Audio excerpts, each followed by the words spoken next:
তোমালোকে মই পঢ়াৰ দৰে পঢ়িবলৈ চেষ্টা কৰিবা দেই প্ৰথমতে আছোৱা ক কল খ খৰম গ গছ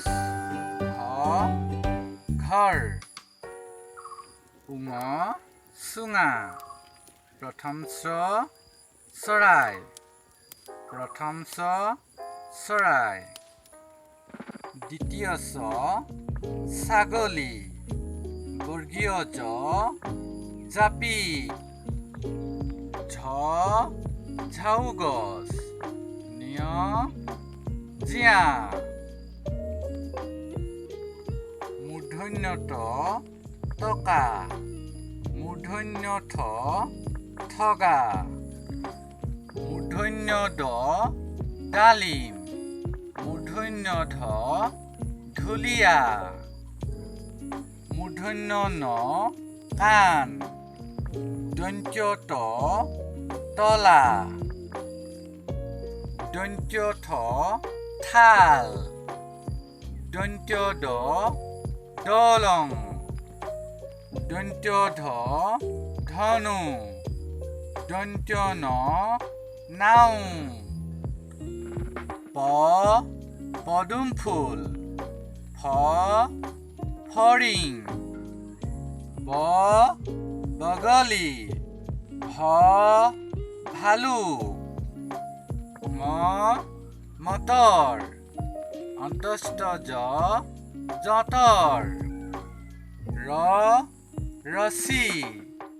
লাও তালব্য শহাপহু মূৰ্ধন্য ষাঁড় গৰু দন্ত্য সাপ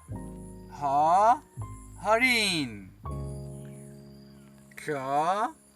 খুৰ দৰেৰ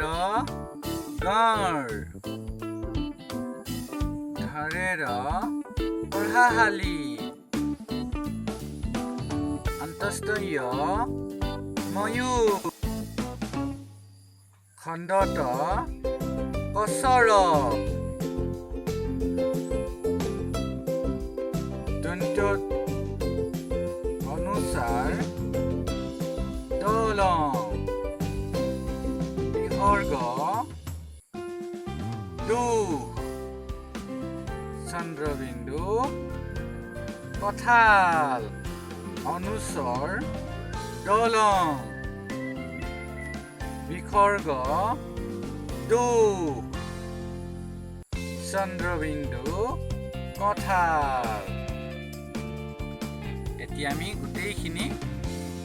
অৰ্থাৎ ক ফলাখিনি বা ক খখিনি একেলগে পঢ়ো আহাচোন মই পঢ়াৰ দৰে তোমালোকে শুদ্ধকৈ পঢ়িবলৈ চেষ্টা কৰিবা দেই আহাচোন পঢ়ো ক খ গ ঘ উঙ প্ৰথম দ্বিতীয় বৰ্গীয় ঝ নিয় মূৰ্ধন্য মূৰ্ধন্য মূৰ্ধন্য মূৰ্ধন্য মূৰ্ধন্য দন্ত্য দন্ত্য দন্ত্য দন্ত্য দন্ত্য ফ ব ভ ম অন্তস্থ ৰ ল ৱ তালব্য মূৰ্ধন্য দন্ত্য হ দৰেৰ অন্তস্থ খণ্ডত অনুসাৰ বিসৰ্গ চন্দ্ৰবিন্দু গতিকে তোমালোকে এনেকৈ শুদ্ধকৈ পঢ়িবলৈ চেষ্টা কৰিবা দেই ধন্যবাদ।